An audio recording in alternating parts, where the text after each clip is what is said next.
Live from the Washington, D.C. area, it's the Inside Scoop. All the news that our viewers want to know. Now, here's the host. Good evening. Welcome to the show. I'm Jeff Barnett. Tonight we have a fascinating show. We're going to be looking at the U.S. military really from two ends of the spectrum. On the one side, 75% of the young people coming in that are eligible to join the military today do not pass the physical, the character, or the intellectual tests for joining the military. And we were talking with Vice Admiral Louis Crenshaw, retired, who has been extraordinarily active, as are a group of other senior or ex-military leaders in this question. And in the second part of the show, we talked to Bruce Waxman. He's the president of the local chapter of the Vietnam Veterans of America, talking about what they're doing both for Vietnam veterans and what they're doing for more recent veterans of the wars in Iraq and Afghanistan. So first, though, Vice Admiral Louis Crenshaw, Admiral, welcome to the show. Thank you for having me. Thank you very much for coming over. 75% of the kids 17 to 24 are not qualified to join the military. Yeah, that's an extraordinary statistic, and one that when I was first contacted by the Mission Readiness group and they told me this, I said, I don't believe it. Show me the data. Right. And sure enough, that's the case. So I joined a group of about 450 retired admirals and generals who see this not only as basically a crisis for the United States in general, but this is really a crisis for our military, because this is where this is the people who are going to serve with us in the next generation, and fully only 25% of the crop are going to be able to be picked from. It's a very competitive environment out there, and so for us to have to compete for those 25%, it's going to be a very expensive proposition for us. So we're looking for ways to maybe increase the odds that those 17 to 24-year-olds will be able to serve. Now, those other 75%, though, they're also part of kind of Team America. They're also part of our competitive bench in this world economy. Absolutely, and while the serving in the military is certainly an honorable profession, I don't know if you've ever taken the entrance exams for the military. It's not the toughest exam you might find around. And so it just makes it doubly important for us to have more qualified kids, because as we compete for those people in a technologically advanced military, we need to have the same people that are on our ships and on the ground and flying our airplanes that are at Google and at Apple and all of the high-tech places around the country. Those same skills are in high demand in the military as well. So 75% are disqualified. Can you break that down for kind of what part of that 75%? Sure. By reason. Sure. If you look at it, about there's an interesting statistic about in this country, in the U.S. As a whole, about 1 in 5 kids graduates late from high school. 1 in 5. 1 in 5. Either doesn't graduate at all, or graduates late. Of those that graduate, 1 in 5, or about 20% of them, cannot pass the Armed Forces entrance exams. Another 1 in 5, or 20% of them, are physically unfit, or they don't meet the required physical standards, and in some cases there's some tattoo issues and some other things, but physically there's about another 20%, and between 20 and 30% have a criminal record of some kind. And so when you add all that up, you wind up with between about 70 and 75% of the kids are either, as I like to say, they're either too dumb, they're too fat, or they're too crooked to become a productive member of the military, and that's shocking. When you say a tattoo problem, is that because they don't have enough? They don't have as many tattoos as they're supposed to have? Well, I wish that would be the case, but generally it's gang tattoos. I was one of the first things that happens when a young man or woman enlists in boot camp in the Navy is they're bused to O'Hare Airport in Chicago, and it doesn't matter even if you live in Chicago. They still take you to O'Hare Airport, where you're bused there to the Navy boot camp at Great Lakes, which is just a short ride from the Chicago airport. The first thing that happens when they get off the bus is they're inspected for tattoos, particularly gang-related tattoos and that sort of thing. And you'd be surprised at how many of them don't make it through that initial screen. So they've gone through the entire process, and then they get to Great Lakes, right? They get to Great Lakes, and it turns out they'll have a gang tattoo of some kind, or it'll be protruding too far below their elbow or something like that. So let's take it. Let's kind of take the tattoos off the table for a second. But here we're talking about intelligence. We're talking about obesity or physical fitness. We're talking about criminal records. So what, if anything, can you do for any of those three categories? Well, there are a lot of things that you can do. The home environment is one way to do that. The role models you choose, all those, the parenting, all those things are important. The thing that we focus on in Mission Readiness is quality preschool education, particularly for the kids in the 4 to 5 year old range, because the data has shown that if you can get a good start there, then you have a better chance of succeeding later on, at least graduating from high school and having less involvement with the authorities. As it's a very interesting phenomenon when you think about all of the good things that happen to kids in preschool. The first thing that happens is they get good meals, because many kids in this country only rely on the schools for the meals that they get, and so they're able to receive nourishment when they go to these preschool programs at a younger age. They see role models. They're allowed to interact with kids like themselves and learn the arts of social integration and learning how to get along with kids and learning how to solve problems, and seeing these teachers and taking field trips around and just learning how to be good, responsible citizens even at that early age. And so the quality of the education and just the having access to that education is a very, very important thing for us. Those things though that you just described, I mean, that's at the heart of parenting. Being a role model, feeding your children, taking them on field trips, all those things that you talked about, they're a parental responsibility. Now I understand that, I think we all agree that not all parents are going to be up to that standard. However, 75%, that seems to be, and I realize it's not all the 75%, but pick your number. You're still describing a massive problem that is far deeper than children. Well, I think, number one, we live in Fairfax County, where we're very blessed to have a very high standard of living, and we have fantastic schools and a very dedicated system. I've met with Dr. Garza, the superintendent, and just very impressed with her knowledge and concern about this program that we're talking about right now. But I had a colleague of mine whose name was Dave Brewer. He was the commander of the Military Sealift Command. And after he left service in the Navy, he went and became the superintendent of the Los Angeles County school system. Wow. And he told me in his district he had the #1 high school in the United States and the very last high school in the United States. He had an elementary school that 65% of the students were homeless.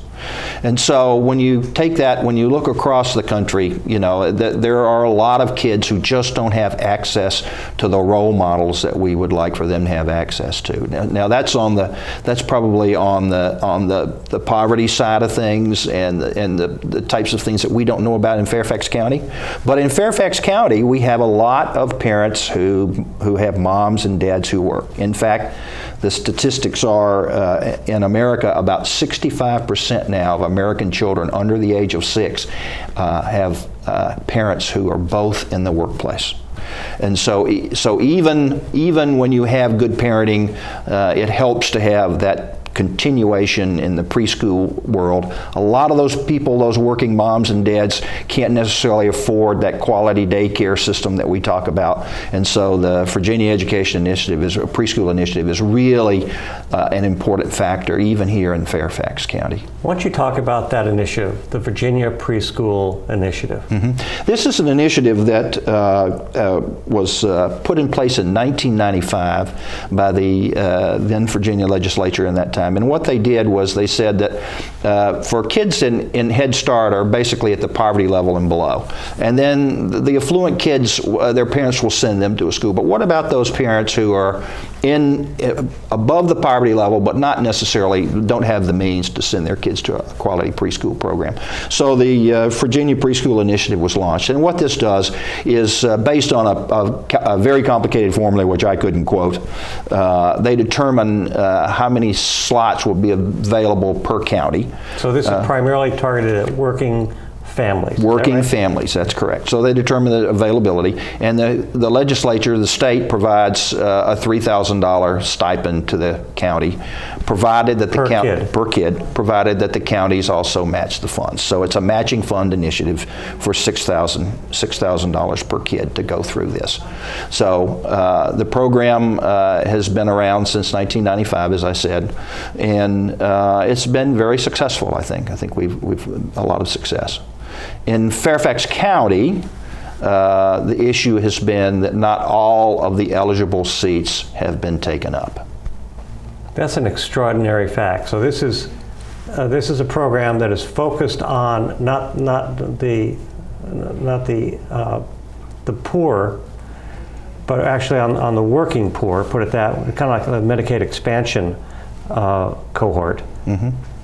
And Fairfax County is not fully funding money that it would get from the state.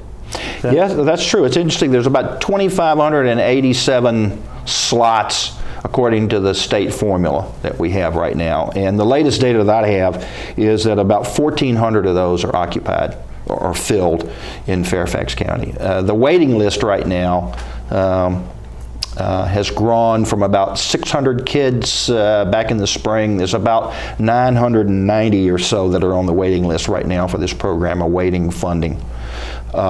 We went and talked to Dr. Garza, myself, and other members of Mission Readiness have been talking to the supervisors here in Fairfax County. And they did increase the funding for the program by $150,000 this year, so that allows us slots for an extra 50 kids. But when you look at the data, still only about 54% of the eligible kids are having that program. Okay. Again, we're talking with retired Vice Admiral Louis Crenshaw, from now working with Mission Readiness, and we're talking about how we're going to educate our children really for the 21st century. Around the world, 1 out of every 3 women will be beaten or otherwise abused in their lifetime, often by a family member or loved one. A future free from violence. It's all she's ever wished for.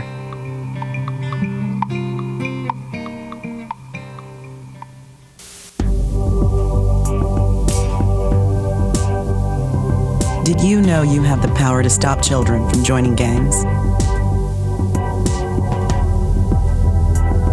You can help a father find a job and home for his family.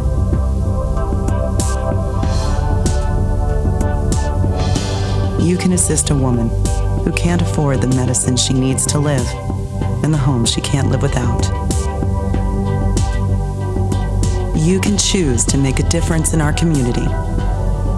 Support Volunteers of America, and you can help improve the lives of nearly 2 million Americans each year with programs and services that help individuals and families overcome their challenges to become as independent as possible. Support the programs that are working in our community. Contact Volunteers of America today. Call 1-800-899-0089. For some folks, saving for the future is easy, but for you, it might take a little more effort. Saving for your future is your responsibility, and there's a lot to save for. I never thought of that. Like your child's education, perhaps uncovered medical expenses, or just to be sure you can live the way you want when you retire. The time is now to save for tomorrow. Save now or work forever. The choice is yours. Choose to save. We're back to the Inside Scoop. Here again, your host. Welcome back. We're getting the inside scoop tonight from Admiral Louis Crenshaw, Vice Admiral, U.S. Navy, retired, who's now a member of the Advisory Board for Mission Readiness. One of their latest reports has been on the failure of America's youth to be able to qualify for military service. And the number right now is 75% of our young people will not pass the physical, intellectual, or character tests that are posed by the United States military. Before we took a break, Admiral, we were talking about the Virginia Preschool Initiative. Mm-hmm. And we're talking about Fairfax County and how Fairfax County is only funding half of what it could be to get matching funds from the states. What about the other counties in our local area? How are they doing? Well, I can tell you the Virginia localities that surround Fairfax County. If you look at Arlington, it's a 100% participation in the program. And also in Alexandria, 98% participation in the program.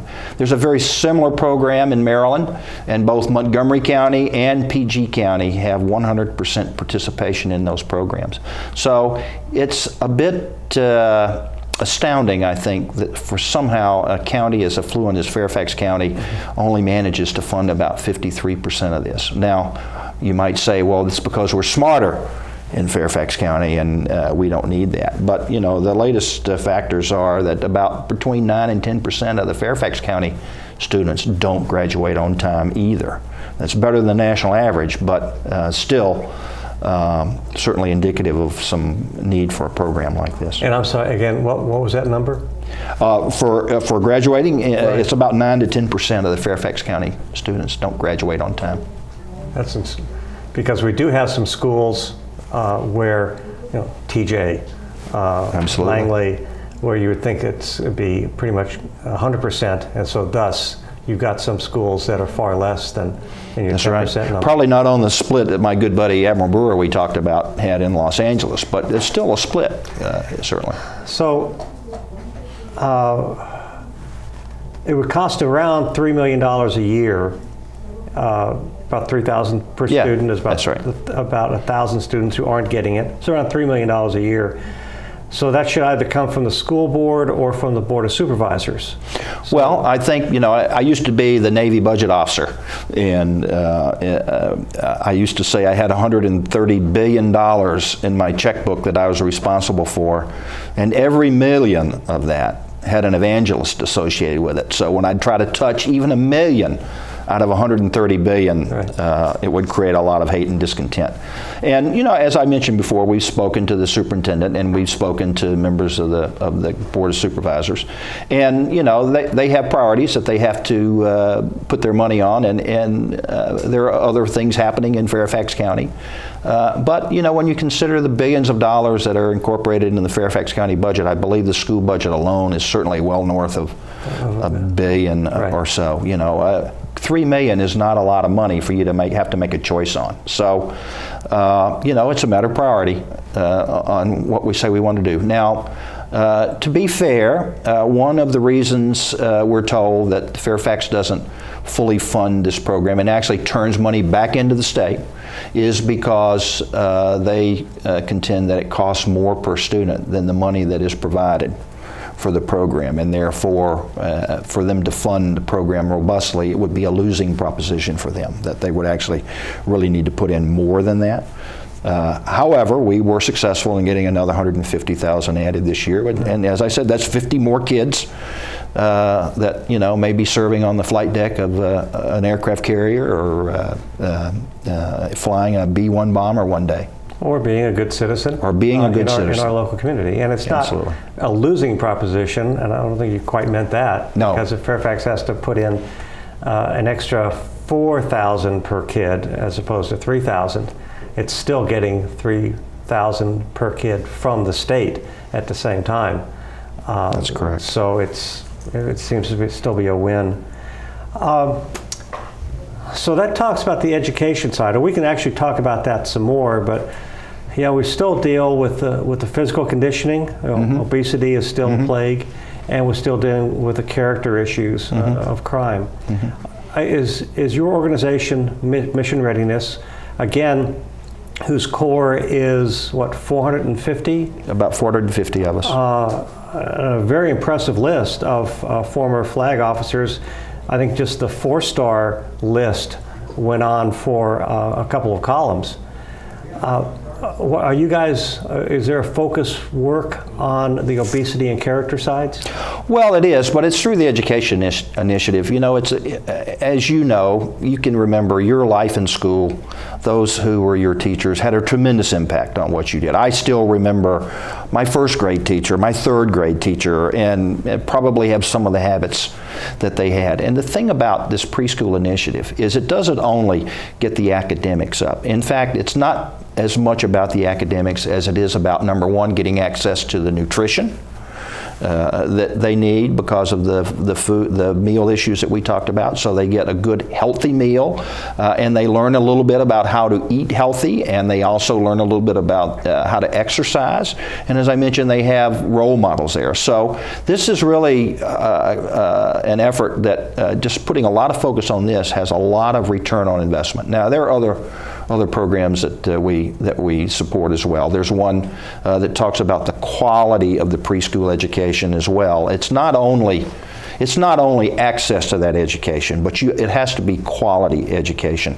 And one of the things that we encourage all parents to do is, if your kids are in a preschool program, regardless of whether or not it's a public or private program, is that you ask the officials at that school whether or not they have participated in the Virginia Star Quality Initiative. And this is an initiative that provides the schools with a standard set of metrics or a report card, if you will, on the quality of their program. And the officials will come in and grade the school against this set of standards. And then you'll get an idea as a parent of whether or not your child is not only getting a preschool education, but getting the type of preschool education that's necessary to provide for good role models and good information about nutrition. There's some people who say, well, this is a lot of baloney. Admirals and generals should be worried about bigger and better things and whether or not kids get a preschool education. But, this is a strategic problem. We get paid to think about strategic things.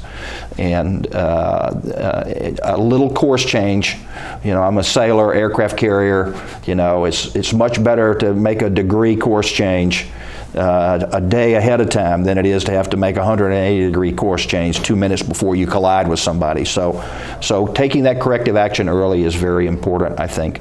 So the statistics have shown, though, not only in Virginia, but around the country, there's a Chicago study that talks about kids that have participated in these programs are 29% more likely to graduate from high school.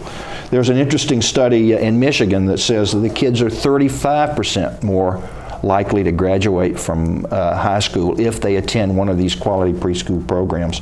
And interestingly enough, there's another study in Chicago that said the chances are probably greater than 1 in 10 that a kid will have involvement with the law enforcement officials by the age of 15 if they haven't participated in one of these programs. They're really more likely to do that. So 1 in 10. So it's interesting that all of these statistics come together, not only for just the educational piece. In fact, it's almost secondary. It's all about just learning how to become a good citizen is what these are all about.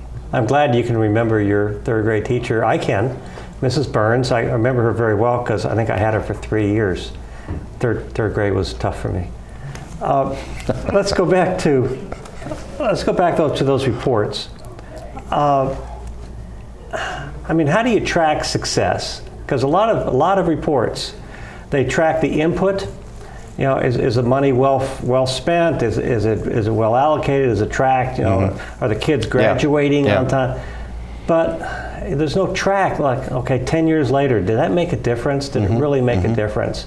You kind of alluded to that a little bit, but I mean, are Well, you confident in these numbers? As you can imagine, you can't get 450 admirals and generals together in a room and not have a bunch of skeptics in the group. And so we have had our resident skeptics and everything. And one of the things that we rely heavily on is the data. And one of the things that I brought in today is a little paper called Pre-K Around the Beltway. That's available to your viewers. If they just go to the missionreadiness.org website, they'll be able to pull that up. And it's got a lot of information and statistics, not only about Virginia, but nationwide, about how participation in these programs has subsequently proved to bear fruit once the kids reach the age that it's time to enlist in the military. When you talk about enlisting in the military, aren't our accession programs fully funded right now? I mean, aren't we? Isn't the Navy, for example, getting 100% of its recruit base filled? Right now, that's true. And I think you'll find, I think most of the other services are having pretty good success. But they're also becoming highly selective about the number of people that they're taking in. And remember, they're getting a lot smaller right now. Eventually, that's going to level out. And I think we're going to see an increased demand signal once again. You know, for many years, the Navy did not make its goals. And now we've reached the point where we may be meeting 100% of our goals, but the capacity and throughput at our boot camp, of which there's only one, is barely able to keep up with the demand we have now. So I think if you look into the future, there's going to be a requirement for these very highly technical, skilled individuals to come into the military service. And as you mentioned, it's not only the military, it is an issue of readiness and military and United States security, national security, but it's also a national economic issue. And we need to have those kids able to make a choice to serve in a variety of ways, not only in the military, but to serve in industry and to serve in public policy and other public positions. And all of those, the requirements are pretty much the same these days for the military. The days of having a sailor who, when you said, why did you join the Navy? And the sailor says, well, the judge said I either join the Navy or it's 90 days in the pokey, and I chose to join the Navy, are over. Even I just read an article today where it said that the Navy is going to have to shed about, I believe it was about 1,300 of their chief petty officers, some of their senior advisors, because they've got too many people in those ranks. And I want to thank you again very much for coming on our show. Again, the concept that 75% of our young people are not qualified for military service is very disturbing. And it's extraordinary that you and your peers have kind of stepped up to serve again and to try to address this problem. So thank you very much. I'd like to have you back on again. You're doing some extraordinary charitable work, and we can talk about that. It's a pleasure, my friend. Thank you so much, Jeff. Thanks, sir.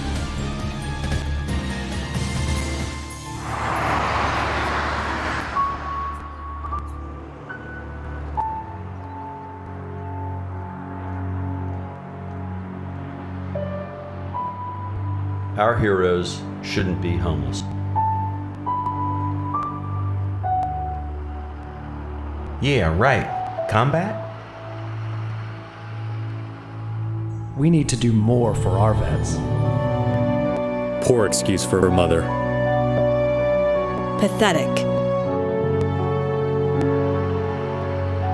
Shame on you, America.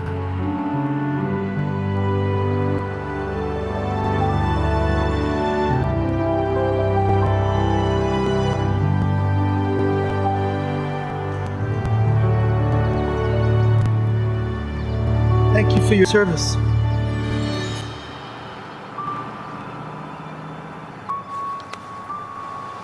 Why did you do that? Because you served too.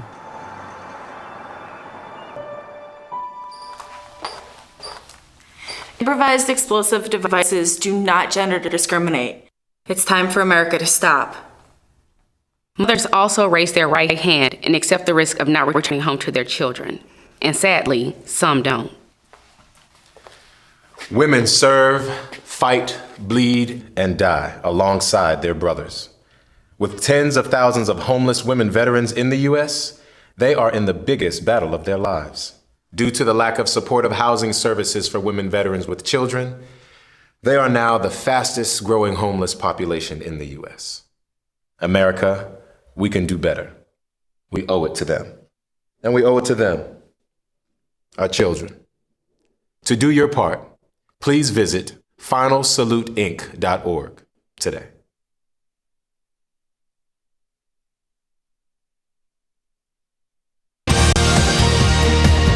We're back to the Inside Scoop. Here again, your host. Welcome back. I'm Jeff Barnett. We're talking now about Vietnam veterans, and we're talking with one of the smartest and nicest guys that I know, Bruce Waxman. Bruce, thank you very much for joining us on the show. Thank you, Jeff. Bruce is the president of Chapter 227 of the Vietnam Veterans of America. And if you saw the 2-minute public service announcement that we had just before this segment started, you saw Bruce. He was the homeless vet who offered up his alms can to the young woman. So, Bruce, when you're not acting, you are a labor lawyer, a labor attorney. You're a Vietnam veteran yourself, and now you're president of the chapter. So, why don't you first tell us, what does Vietnam Veterans of America do? Well, the Vietnam Veterans of America, Chapter 227 here in Fairfax, and the chapter which is the largest chapter in Virginia and covers most of Northern Virginia. What we do is try to carry out the motto of our organization, which is never again will one veterans organization abandon another, or never again will one generation of veterans abandon another, I should say.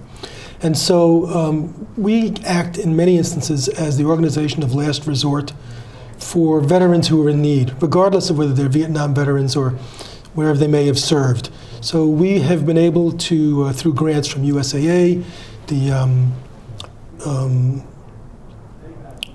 Women's Army Wives Association of Greater Washington, who've given us grants and other ways of raising money. We've taken these funds and we use them to help veterans who have small needs that fall between the cracks of other things. So it might be a deposit on an apartment. It might be getting their car fixed. It might be paying for their getting some training. It might be a pair of work boots for somebody in construction. All of these things which tend to fall between the cracks. We also work on helping homeless veterans with rent. And we've worked with a number of organizations locally. America's Adopt a Soldier, run by a terrific woman named Mary Keyser in Springfield, who has a warehouse of furniture that she can provide for veterans in need. We work with the VASH program. I'm sorry, the what program? VASH program, VASH. I think it's called Veterans Administration Supportive Housing. It's a program with the VA and HUD. And we work with the social workers at the VA who refer veterans to us. We don't take self-referrals. They have to be referred by an organization such as the VA or a social service organization, Catholic Charities, something like that. We work with them. We've also provided assistance to... So, let me interrupt you there. So, for example, if I knew of a vet who I believe needs a little bit of help, I really should contact something like Catholic Charities or something else who will then contact you. Is that correct? We want to be sure that it's a legitimate need and it's not somebody posing or someone who doesn't really have a legitimate need. Unfortunately, there are people who tend to try to take advantage of the system. We've gotten referrals from congressional offices. Jerry Connolly's office has referred people to us. So we'll take a referral if it seems legitimate. And if there's any doubt about it, we'll refer them to the VA social workers and they can pursue it further. So if somebody does know of a Vietnam era vet, or actually any vet, who they think needs some help, there's several people that they could call, but your chapter is one of them. Correct. And again, you can just Google it, Vietnam Vets in Northern Virginia, and it's going to come up, Chapter 227, and there'll be contact information there, right? We have a website. It's www.vva227.org. It's not the greatest website, we're all volunteers, but it does have our contact information. And if someone knows a veteran in need, they can contact us through the website. And most of the veterans that we assist, frankly, are more recent veterans, Iraq and Afghanistan, who are having various kinds of personal difficulties since they're back, and maybe just need a little bit of help to get themselves on the road. It can be tough coming back from a wartime situation into civilian life, particularly nowadays, I think, where we have such a small percentage of people serving. There's a big disconnect. One day you're in country, and another day you're back here. And even though the military has programs to deal with this now, it still isn't enough to really, particularly for people who've been having, multiple deployments. It can be difficult to kind of get back into the groove.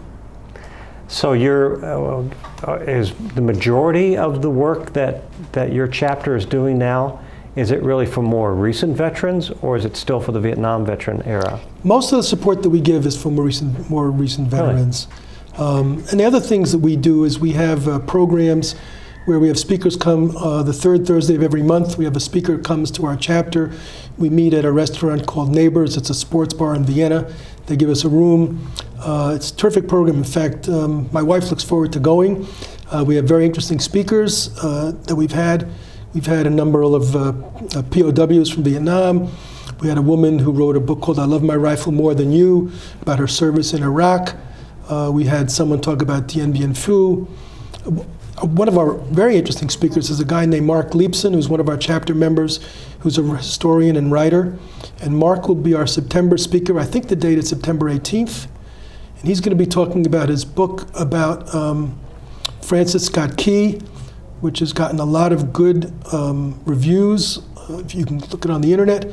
The 200th anniversary of the Star-Spangled Banner, I think the book is called something like What So Proudly We Hailed. And the 200th anniversary of the Star-Spangled Banner is September 13th, and Mark will be speaking to us on September 18th. It should be a great meeting, and all of our meetings are open to the public.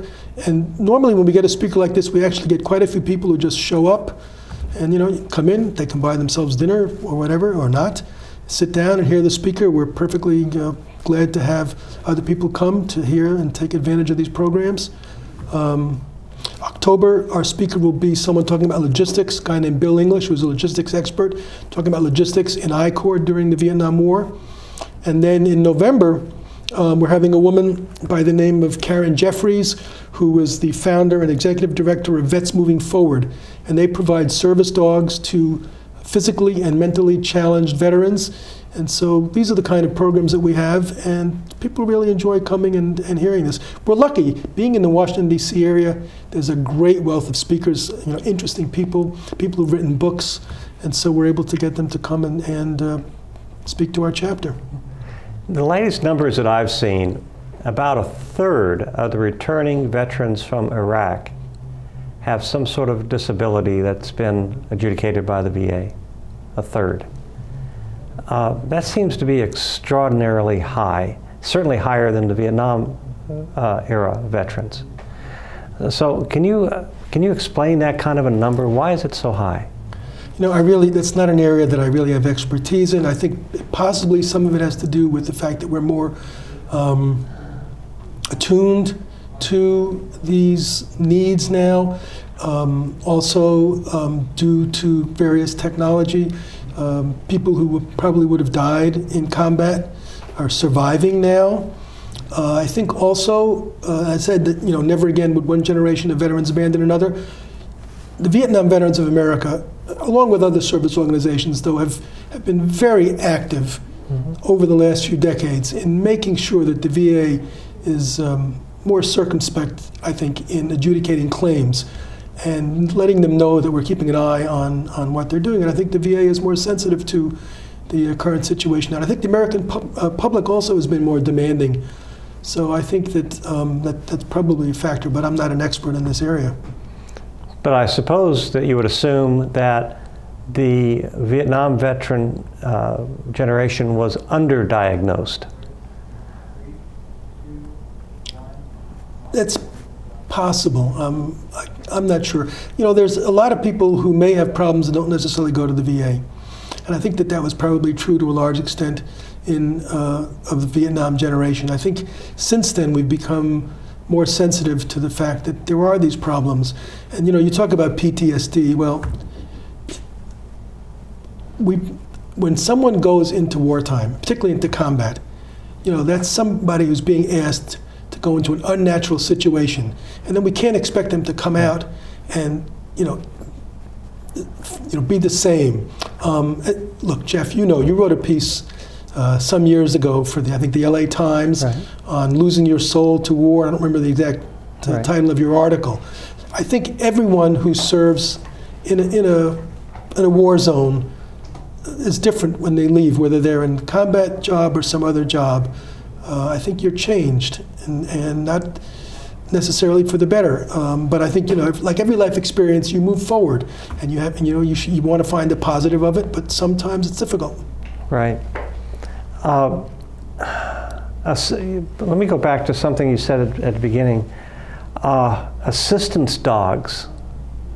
It would seem to me like that the VA or somebody should be all over that kind of a need, but they don't seem to be, and so then it's your groups that kind of step up. Is that right, or is this something that the government's trying to do but has failed, or is this something that is properly the purview of an organization like yourself? I don't have the answer to that. I would say come to the program in November and hear what Ms. Jeffries has to say, and maybe you'll get the answer to your question. Okay. Now, again, your program's every Thursday, every third Thursday of the month. Correct. And it's on Neighbors right off of Cedar Street in Vienna. Correct. And it starts at what time? The speakers start at 7:30. You can come 6:30 for dinner, and 7:30 the speaker. It lasts about an hour, maybe an hour and a half if there are questions. And there's no admission charge. You don't have to join. You don't have to even give up your email address or anything. Just kind of come in, listen. Absolutely. Correct. And if you like it, you'll come back. If it was a one-time thing, that's your decision. That's true. And in fact, when we're recruiting members who are Vietnam-era veterans, generally I say to them, give us your email. We'll send you our newsletter. If you find that you like what we're doing, then join. And of course, the more people we have about 250 members now, but the more members we have, the more we can do. And recently, 4 years in a row, you were named the top chapter in the state of Virginia. And one of your members, Len Nitentowski, was like the National Volunteer of the Year, right, for Vietnam veterans? That's correct. Len puts in a huge amount of his time on veterans activities. Frankly, I couldn't function as president. He's now the vice president, but really he does a tremendous amount for veterans in Virginia, in Northern Virginia, and really nationally. He's just a super dedicated volunteer. Wow. We have about 30 seconds left. Very quickly, you served in Vietnam. Why don't you tell us a little bit about that? Well, I was kind of a civilian in uniform. I was ROTC in college, and I felt, it was my patriotic duty to serve my country. I got my commission actually in 1964. It was before we really knew that there was a war in Vietnam, although we were certainly involved. And I spent my time with the Army Veterinary Corps in Vietnam, and that was basically my story. And you're at Cam Ranh Bay, is that right? I was at Cam Ranh Bay. We had people at Dalat, Nha Trang, Tuy Hoa, Phan Rang. I used to travel. Well, we'll be back in 2 minutes talking with Bruce Waxman of the Vietnam Veterans of America.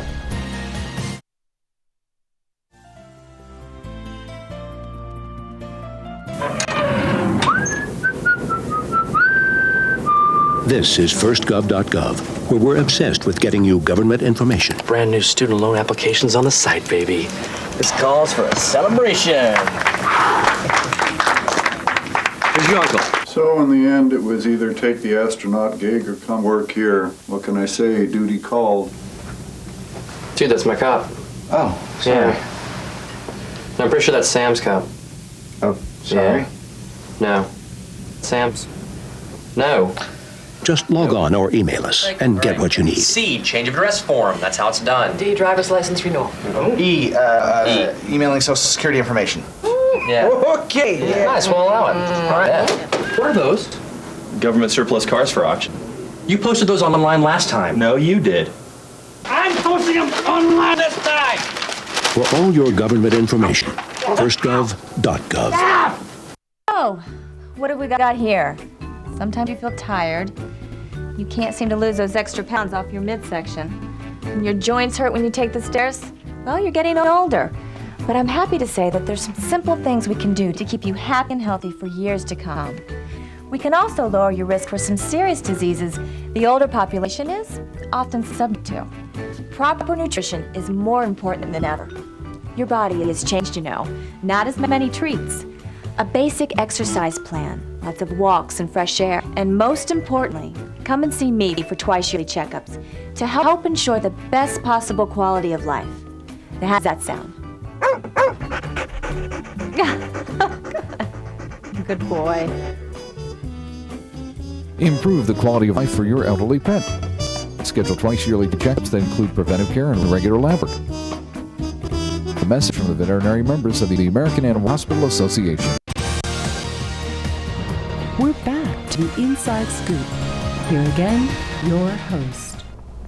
Welcome back to the show. I'm Jeff Barnett. Our final segment was still talking with Bruce Waxman of the Vietnam Veterans of America, talking about really veterans issues writ large, because the Vietnam Veterans of America, of which I am also a proud member, has gone far beyond its scope of dealing just with Vietnam veterans. And now actually most of its efforts are towards veterans of the Iraq and Afghanistan wars. And in the public service announcement we had 15 minutes ago, we had that small piece of which you were in that talked about serving a combat veteran from this era. That's all tied up with Final Salute, isn't it? Yes, Final Salute is an organization that was founded by a woman, Captain Jazz Booth. She's now left the military. And she herself had been homeless. And she realized that there was a need to do something on behalf of homeless female veterans. As the PSA points out, they're a significant piece of the population, but they're largely invisible. But their problems are significant because there's, unfortunately, a serious problem with military sexual trauma that happens to a substantial number of women in the military, and men as well, but particularly women. And a lot of these people are at great risk of becoming homeless. So Jazz has been trying to provide services to these people, provide housing, provide job counseling and things of that nature. And I was at, I think it was a White House event for another purpose. They actually they were doing some theater. There was a veterans group from New York doing theater, kind of a therapeutic, and they were doing some of the old Greek classics, which if you go to the old Greek classics, a lot of them are about war and about the effects of war on the warrior and on their families. It's really interesting, you know. Not much has changed in some ways. The technology has changed, but the basic human aspects have remained the same for hundreds and hundreds of years. Anyway, so she was there, and I found out a little bit about her program, and I got our chapter involved in providing support to them. And we've been able to provide financial support to them, and they have a terrific program called Ms. Veteran America, which my wife and I attended last year, where female veterans vie for this title as a way of trying to help combat homelessness. In fact, the woman who won this past year was herself homeless until she went into the military.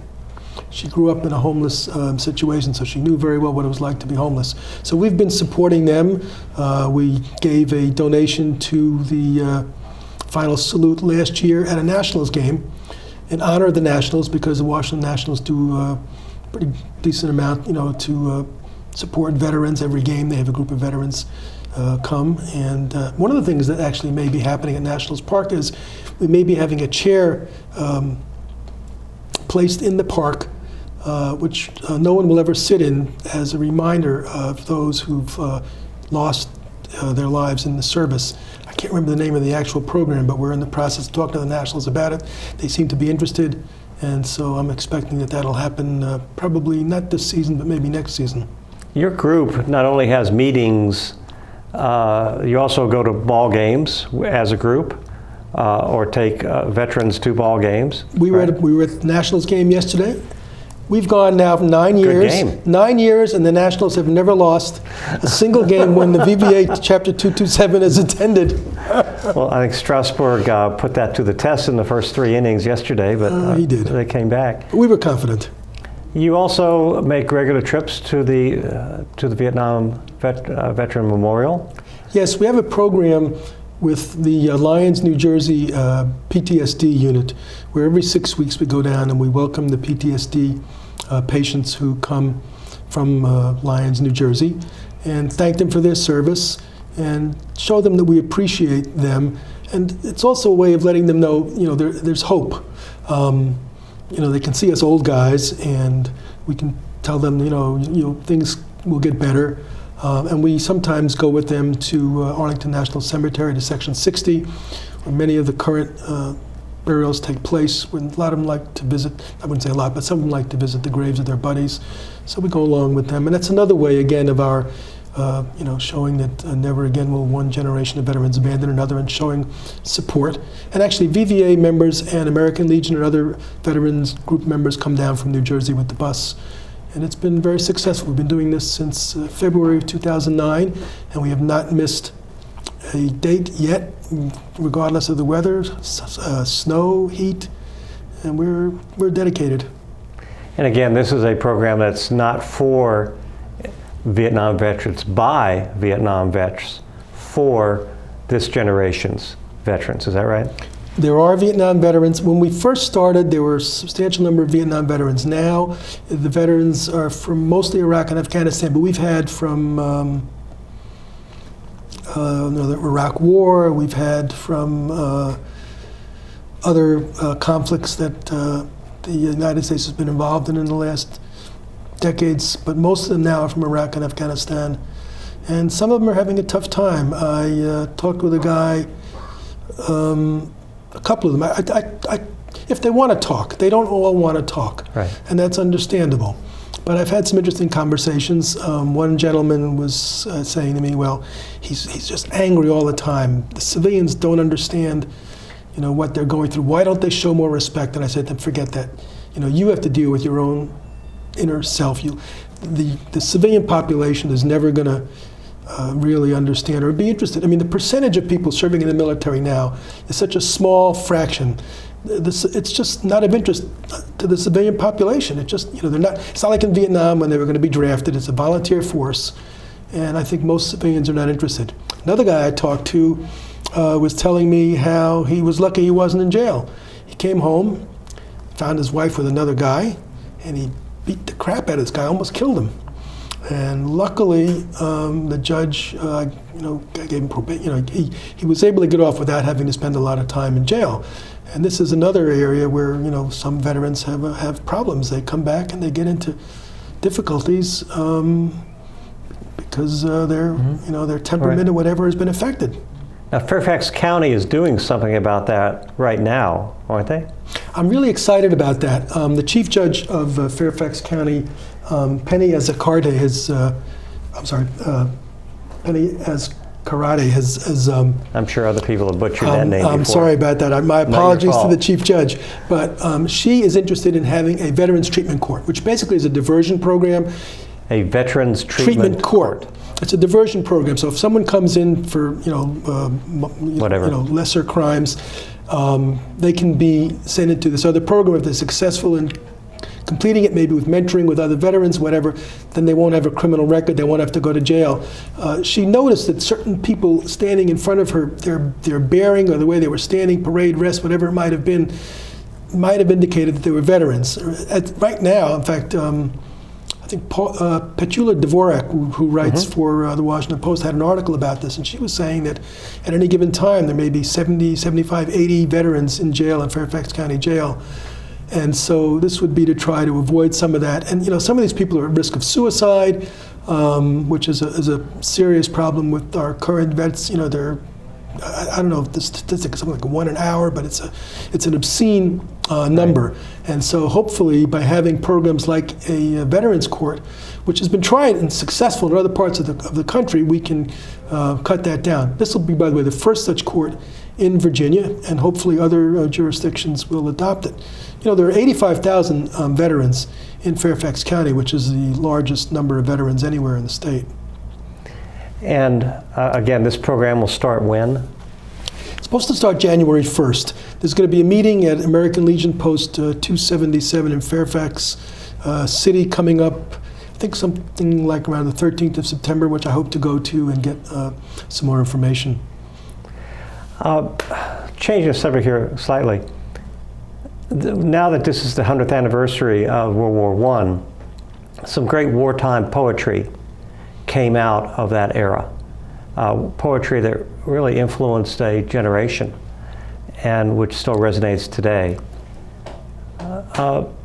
Your organization is kind of fostering or giving an outlet for veterans writing about their experiences in both Vietnam and in current wars. Is that right? It's not our organization. It's actually the Memorial Day Writers Project, which we're affiliated with, and which actually was started by a number of members of writers of our organization. Okay, well, we only have about 3 minutes left.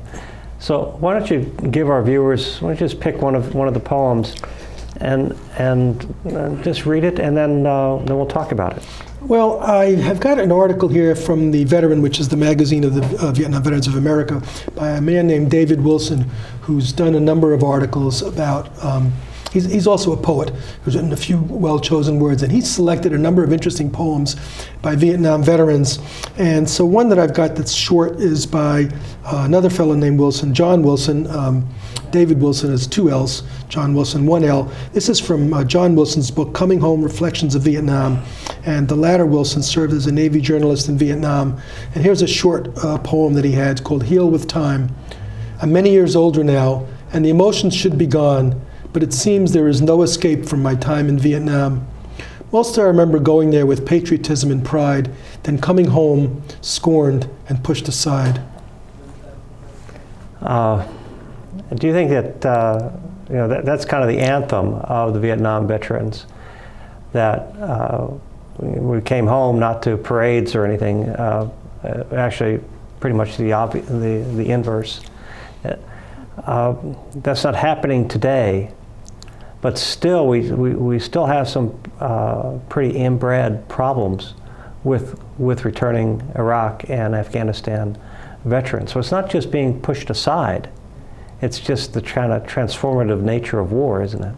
It's a transformative nature of war, but also, as we talked about, there's a psychic price, but there's also a monetary price. And one of the things that our country has been unwilling to do is to be willing to pay the cost. When you send people off to war and they come back and they have needs that need to be taken care of, you need to be willing to pay. Finally, just a few months ago, the Congress finally passed a bill to give additional funding to the VA, and it was done on a bipartisan basis, but that took a lot of effort to get that passed. And so it seems to me that if we want a first-rate military, then we have to be willing to pay the cost, and that includes taking care of our veterans. I can't agree with you more. Again, we're talking with Bruce Waxman. Bruce, thank you very much for coming by. Vietnam Veterans of America, Chapter 227, meets on Thursdays at third Thursday of the month, 7:30, at Neighbors Bar in Vienna. Bruce, it's a pleasure. It's a pleasure to have you as one of our members, Jeff. Thank you very much. You're welcome. It's an honor.